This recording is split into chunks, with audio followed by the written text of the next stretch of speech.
bestows immortality on those who advance it to elevate all of mankind. Newton, Einstein, Sagan, princes among men. But the price for such a legacy is steep indeed. In Night Springs. Tonight's episode, a quantum suicide. If our lives are already written, it would take a courageous man to change the script. Having called a press conference, Dr. Barclay Colvin is about to demonstrate that very courage. Ladies and gentlemen of the press, I am Dr. Barclay Colvin, and I'm glad so many of you could join me here at the Moorcock Institute. Tonight, I'm going to give a practical demonstration of the many worlds interpretation. As you can see, this is a loaded 9mm pistol. It shall be part of a thought experiment. And now, a real experiment, known as a quantum suicide. Did he say suicide? Is that a real gun? He's kidding, right? Please, stay calm. There is no risk. Observe what occurs when I place the weapon against my own forehead. Now, you might think this round is merely a dud. Not so. Observe the flower pot. And yet, I myself cannot be harmed with this gun. With each pull of the trigger, two new realities branch off. One in which the weapon didn't fire, and one where it did. With my machine here, I have ensured that this reality is always the former. I have bestowed upon myself quantum immortality. Under no circumstances can this gun kill me. So wait. What you're saying is that every time you pull the trigger, in another reality, you die? Yes, of course, but that's completely trivial. There's an infinite number of things that could happen at any moment, and they always do happen somewhere. The point is, this one thing did not happen here. You're insane, Colvin. Insane? Insane? Hey, was this thing supposed to be plugged in? I stumbled on it. You fools! Gaze upon quantum immortality.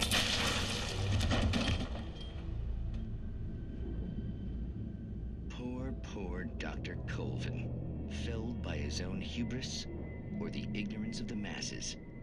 Perhaps he should have left the crate unopened, the decaying atom unobserved. Curiosity often kills the cat. In Night Springs.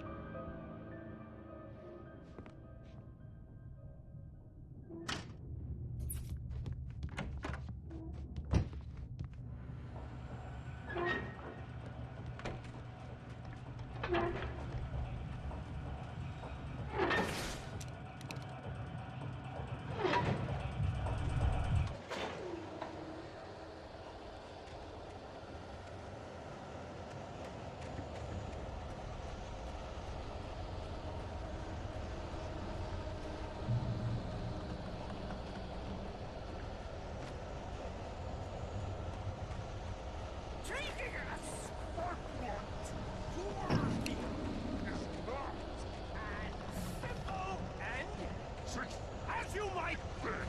It can be dangerous. It requires patience.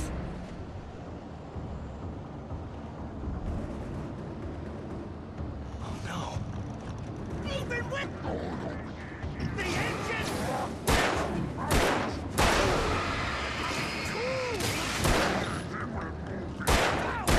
Isn't easy. Fatal. Before. This place tools forgotten in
Stucky's body vanished, leaving behind only a lifetime of nightmares to come, assuming I'd reach the lights of the gas station alive.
I recognized the parade float I had seen in Bright Falls when I first arrived with Alice.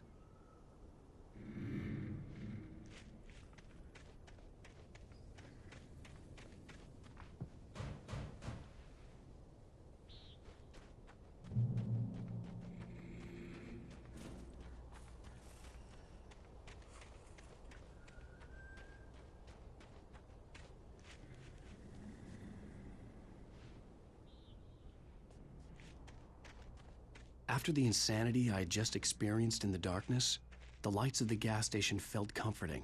At least for a moment, the sane world reasserted itself.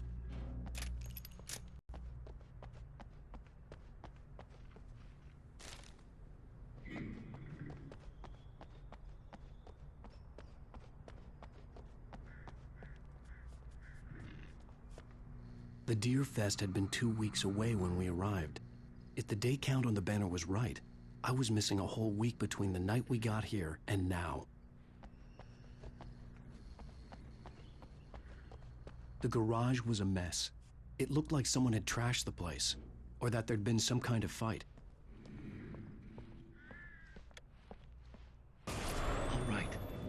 I'll keep writing. Outside, there's only darkness. Outside the cabin, outside the story, there's only darkness. I can feel her presence in the dark. Just now, I could smell her perfume in the room. I'll reach her. I'll fix it up. I'll bring her back. The story will come true. If I stop, she's lost.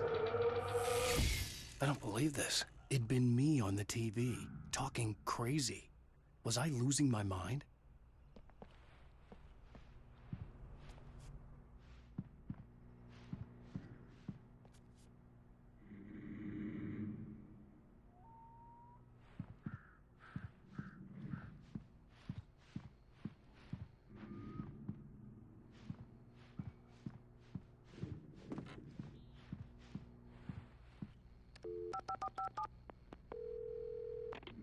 Bright Falls Sheriff Station.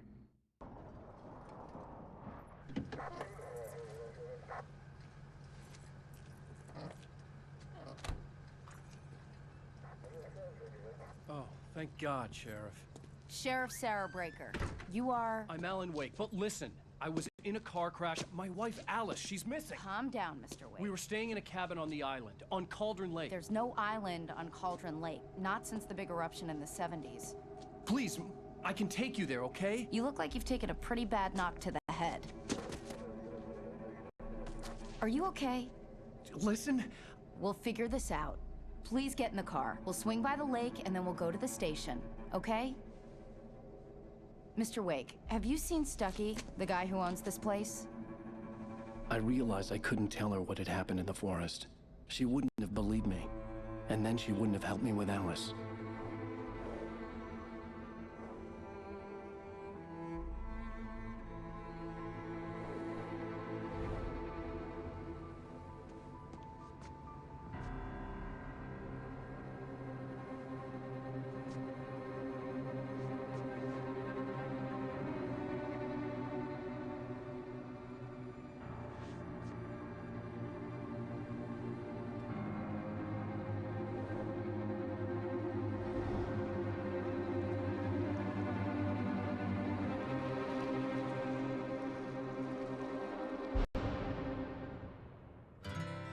candy-colored clown they call the Sandman tiptoes to my room every night, and just to sprinkle stardust and to whisper, go to sleep, everything